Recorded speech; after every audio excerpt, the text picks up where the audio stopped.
Donc, nous continuons la lecture de Saint Luc avec le récit de la visitation.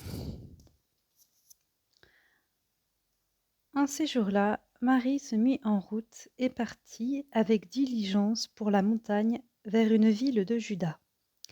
Et elle entra dans la maison de Zacharie et salua Élisabeth. Or il arriva, lorsqu'Élisabeth entendit la salutation de Marie, que l'enfant tressaillit dans son sein. Et Élisabeth fut remplie de l'Esprit Saint. Et elle éleva la voix avec un grand cri et dit: Tu es bénie parmi les femmes, et le fruit de ton sein est béni. Et d'où m'est-il donné que la mère de mon Seigneur vienne à moi? Car dès que le son de ta salutation est arrivé à mes oreilles, mon enfant a tressailli de joie dans mon sein. Et heureuse celle qui a cru que s'accomplirait ce qui lui a été dit de la part du Seigneur. Dans cette première partie, déjà, ce qui m'interpelle, c'est que Marie vient de recevoir l'annonce de l'ange. Enfin, il nous a dit en ces jours-là, donc c'est vraiment, voilà, peu de temps après, on ne sait pas exactement, mais pardon. Marie se mit en route et partit avec diligence. Donc là, c'est une traduction un peu ancienne, mais souvent maintenant, c'est traduit et se mit en route rapidement, quoi. En tout cas, il y a une notion de hâte, une certaine hâte. Et pour la montagne, vers une ville de Juda. Et c'est vrai que moi, j'ai eu la chance de faire ce trajet, d'évaluer ce trajet qui n'est pas court, hein. Donc, cette petite Marie, elle est tout juste enceinte. Et elle est poussée à aller voir Élisabeth en quelque sorte. Et vraiment, il y a une sorte de sainte hâte, quoi, qui est présente pour rejoindre Élisabeth, dont l'ange lui a parlé justement en lui disant qu'elle attend Jean-Baptiste. Et donc elle arrive, et là, il y a une sorte d'effusion de l'Esprit Saint, un courant qui circule, un courant d'Esprit Saint, si on peut dire. Donc elle entre chez Élisabeth. Dès que Élisabeth entend la salutation de Marie, l'enfant tressaillit dans son sein. Et Élisabeth fut remplie de l'Esprit Saint. Et bon, il n'a pas juste bougé, hein, le bébé. Bon, c'est bien quand on attend un enfant, ça arrive que d'un coup, il se mette à bouger. Tout d'un coup, donc c'est plus que ça. Il y a eu quelque chose de spécial, hein. On dit qu'il tressaille dans son sein. Et puis après, elle le redit aussi.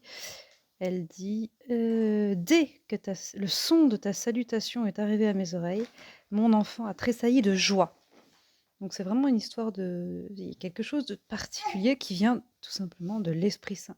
Élisabeth est remplie de l'Esprit Saint dès qu'elle entend le son de la voix de la Vierge, et c'est communiqué à son enfant en quelque sorte. Et du coup, ouais, c'est incroyable parce que donc Marie parle à Élisabeth, elle porte le Christ, par la voix de Marie, en quelque sorte, et par les oreilles d'Élisabeth. Il y a une effusion d'Esprit Saint qui se fait entre les deux, du Christ sur Jean-Baptiste et sa mère. On voit déjà la puissance, quoi, de cette simple présence du Christ. Voilà. Et qu'est-ce qu'il apporte, l'Esprit Saint? Il apporte la joie, directement, quoi. On voit, c'est vraiment le premier fruit de l'Esprit Saint. On a l'expression tressaillir de joie. Élisabeth éleva la voix en un grand cri, hein. C'est pas juste « Oh, c'est bien, t'es venue ». C'est vraiment, il y a quelque chose de fort, quoi. Et elle crie « Tu es bénie entre les femmes, et le fruit de ton sein est béni ». Et c'est vrai que là aussi, hein, c'est ces paroles qu'on reprend dans le « Je vous salue Marie », qui viennent d'Élisabeth. Et voilà, donc vraiment, il y a une forte effusion de l'Esprit Saint quand même, malgré que ce soit caché, parce que ça se vit entre 2 femmes enceintes, et c'est très beau, quoi. Et ensuite, donc on a le cantique de la Vierge Marie, le Magnificat.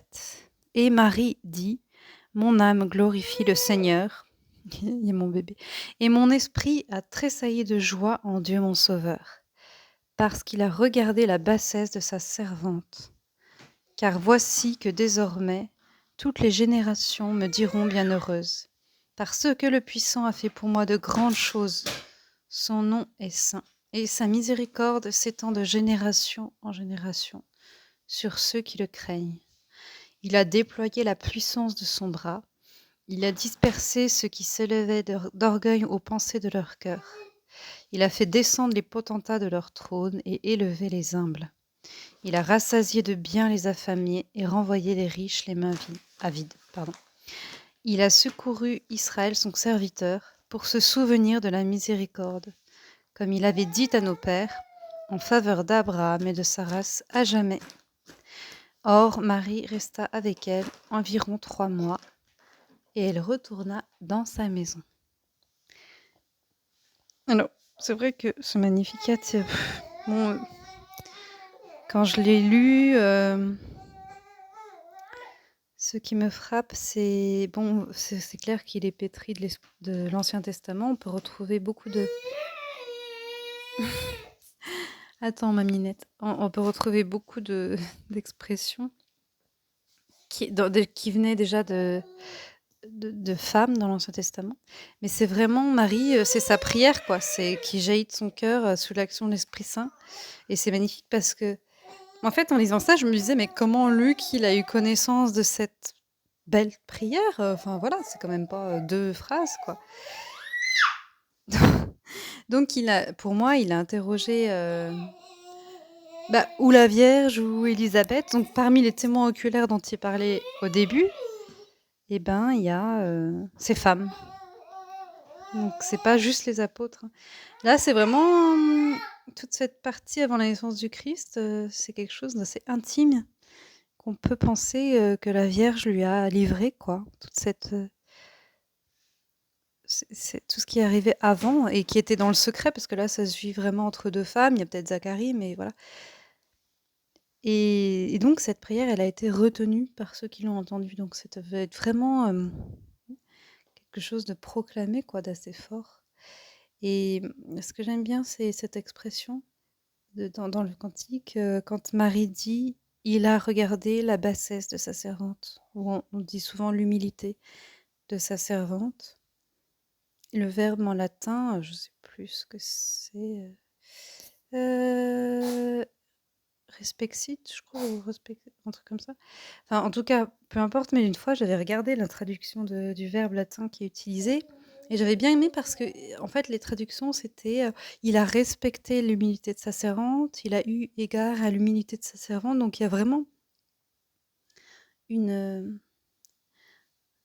Oui, Dieu a recueilli, quoi, toute cette personnalité de la Vierge, et là, on voit que finalement, il y a une sorte de plénitude, quoi. Elle explose, entre guillemets, de joie, elle fait déborder sa joie, alors que bon, on peut penser qu'elle était plutôt, voilà, elle parlait pas pour rien dire, je pense pas, quoi. Donc là, il y a vraiment une explosion de sa reconnaissance immense envers Dieu, quoi, qui a vraiment accueilli toute sa personnalité, qui a accueilli ce qu'elle était pour déployer son plan en elle. Et désormais, toutes les générations me diront bienheureuse. Donc, elle croyait pas si bien dire à ce moment-là, mais c'est vrai, c'est vraiment... ouais, Dieu lui a fait pressentir ce qui allait se passer, quoi.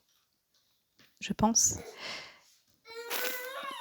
Et voilà, après, bon, c'est vrai que c'est une prière, de toute façon, ce cantique, il est à reprendre, il faut se l'approprier pour vraiment développer notre action de grâce, vraiment dans l'émerveillement, quoi. S'émerveiller de ce que Dieu fait. C'est vraiment là l'attitude qu'elle a, la Vierge. Et la fin me plaît aussi bien parce que donc on dit Marie resta avec elle, avec Élisabeth, environ 3 mois. Et elle retourna dans sa maison. Donc, moi, ça me fait encore toujours penser oui, à une espèce de contemplation qui entoure tout ce qui se passe. Marie reste avec Élisabeth, donc pour l'aider, parce qu'il lui reste... elle est à 6 mois, donc il lui reste 3 mois avant d'accoucher. Donc, elle reste pour l'aider à accoucher, ça c'est sûr. Mais aussi, on peut penser, toutes les deux, elles veulent vivre ensemble l'accueil de tout ce mystère, prier ensemble, voilà, se partager, la façon dont elles ont accueilli ce mystère. On peut penser qu'il y a aussi, le désir d'un partage spirituel ensemble, voilà.